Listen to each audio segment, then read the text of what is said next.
As the states in our region debate whether or not to legalize recreational marijuana, senior political correspondent Andrew Whitman, he reports on the impact that legalization has had on the first East Coast city where sales have been legalized. I'm talking about Northampton, Massachusetts. Well, tonight, in part 3 of his special report, Andrew investigates what many fear could be the biggest and most visible downside of legalization. That's crime and quality of life issues.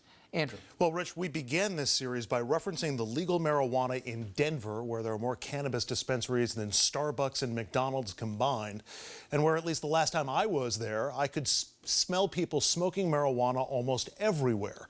But is that just a Denver thing, or is it an everywhere marijuana is legal thing? It's no surprise that the first legal recreational marijuana dispensary east of Colorado, NETA, or New England Treatment Access, opened here in Northampton, Massachusetts. Among the most progressive cities in the Commonwealth of Massachusetts, and generally has been on the forefront of social change and social movements, including with cannabis. I believe it fits with the ethic of Northampton, for sure. It's always around here. It's always around a lot of places. Around this area, it was always here and it was always happening. So maybe now everybody's a little bit more relaxed about it. Marijuana was definitely a part of Northampton before the dispensary, absolutely. Clearly, marijuana has been a part of life in Northampton for some people for a long time, and it's obviously a part of life here now since legalization. But has it become more of a nuisance? There is one talking point we've been hearing ever since we got to Northampton that frankly is just hard to believe.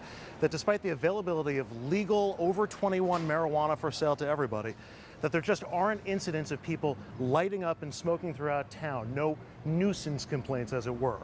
Seems hard to believe, so we decided to go on a hunt and put that theory to the test. First stop, this park and skate park just off of downtown Northampton. It's about 5:30 in the afternoon, about a dozen people in the park. We didn't see or smell anybody using. We did ask one of the skaters. He said, not uncommon to see people smoking here from time to time. Next, we came here to Look Park. It's 150 acres of open spaces, playgrounds, campsites, even a train ride for the kids and pedal boats. We saw a lot happening in the park.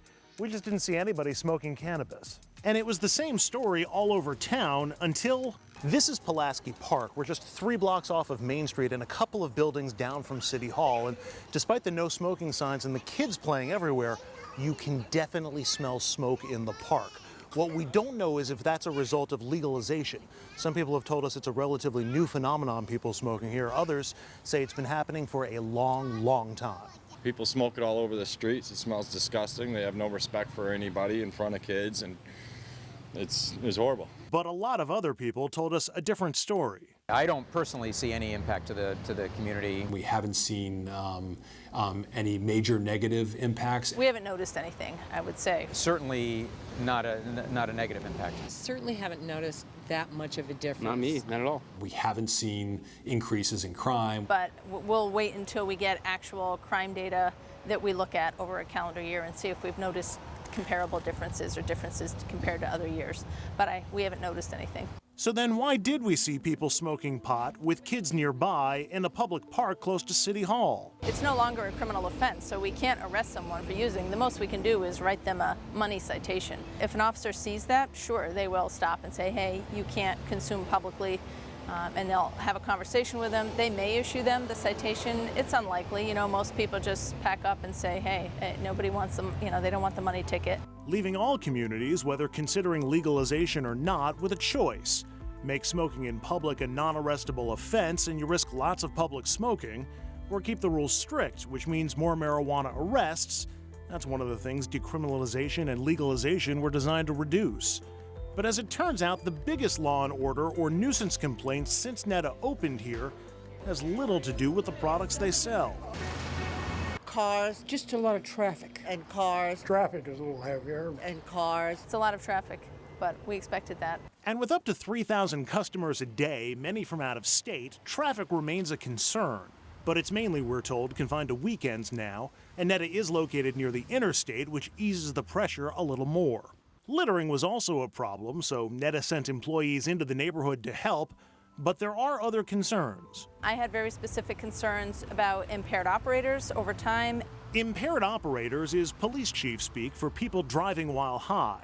Now, there's been no alarm, no crisis. The numbers are apparently close to where they were before adult use was legalized. But still, we don't have a bright line of, well, this is impairment, this isn't. We don't have good ways to measure it. So we're a little bit behind on our impaired operator laws. If you're impaired, you're under the influence of marijuana, and I pull you over and you've been a little weird on the road. I mean, sure, could I write you a ticket for marked lanes or, drifting over the lines or going through a stop sign? Sure, I could issue you a civil citation, $100 or $50, whatever it may be. But a civil citation means you get the ticket and you're on your way.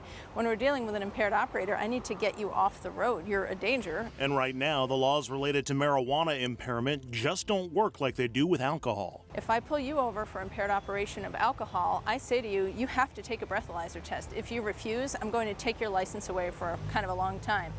If I think you're under the influence of marijuana and I say you have to take a urine test and you have to be subjected to a drug evaluation, which is blood pressure, pulse, eye things, you can say, no, I don't want to do that. And we have no recourse. So that's not good. That doesn't work. And that is a concern for every place where marijuana has been legalized or where it's under consideration. There's also one more law and order concern when it comes to legal cannabis, that all the people who come to NETA with out-of-state plates will be breaking the law just as soon as they cross the state line. Someone who's coming over the line from Connecticut is welcome to come to NETA. But what we also say to that customer, you can't take cannabis across state lines. We don't focus on what people are doing with marijuana once they get it. I think that's beyond our span of control. I can't predict what people are going to do with things that they get. And we've seen no reports of police in either New York or Connecticut setting up roadblocks or otherwise doing checks for people bringing cannabis back from Massachusetts and doing so in violation of federal and state law. Tomorrow, in part 4 of our series, we focused on the biggest health questions about legal marijuana. Namely, are more kids able to get and use marijuana in a town where it's legal? And is legal marijuana either hurting or possibly helping in the fight against the opioid epidemic? That's tomorrow night at 6 here on RFL. Rich? I'm curious, Andrew. Obviously, people went into this with pretty strongly held beliefs. There's always a middle ground for folks that took a wait and see. But for those that were concerned about the element that it would bring in with it and the quality of life stuff, as we mentioned, do you find some of them have realized that it wasn't as bad as they expected, or even those tepid supporters, do they say, oh, I didn't realize it would have brought along this with it? Which camp do you think is most surprised? Well, first of all, a lot of people who were critical of it are still amazed by the revenue that's being brought in, and it's also lifting tax receipts. People are coming to town specifically for this, and they're spending money in restaurants and other places, so it's been good for the town. Some people who are concerned about quality of life issues have told me they were surprised that they didn't materialize. But people who had other concerns, like about children's health or about possible addiction, and we'll get into some of that tomorrow, remain concerned about it simply because they think not enough time has gone by and they're not sure if they've seen the full impact. I know you'll get into this tomorrow, but I'm curious, for somebody who went into this, who has always taken a libertarian point of view in terms of social mores, after seeing it in practice, are you more convinced it's the right decision and more states and cities will follow, or did you see stuff that said they still got to work out some of the kinks? One of the kinks they have to work out is a test for use of a motor vehicle while under the influence. There's still no good test for that. Because you explained to me, there's obviously blood alcohol levels. They can certainly test you, blood test you, refuse this whole system. For being under the influence of marijuana, there's no real test. There's no equivalent of a breathalyzer there, and it's optional in Massachusetts. So if they say we'd like to bring an inspector in to check, you can say no, and there's not much they can do about it. I was surprised because the system seemed like it worked in a way that I hadn't seen in Denver. It worked, and it worked in a way that wasn't oppressive to people. However, there's one dispensary in town right now. One of the big question marks that I have in Northampton, there's definitely going to be a second, and there could be as many as 8 or 10 over time. That, I wonder if that'll start to change the nature, and you'll start to see scenes that are a little more, Haight-Ashbury from the 60s. We'll also learn a little bit about the demand for the product too, Andrew. Thank you. All right, everybody, when we come back, Trump and Russia, the story continues. An author who's been following Trump and Russian money for decades. He'll join us. He'll also provide a whole lot of details that are particularly troublesome.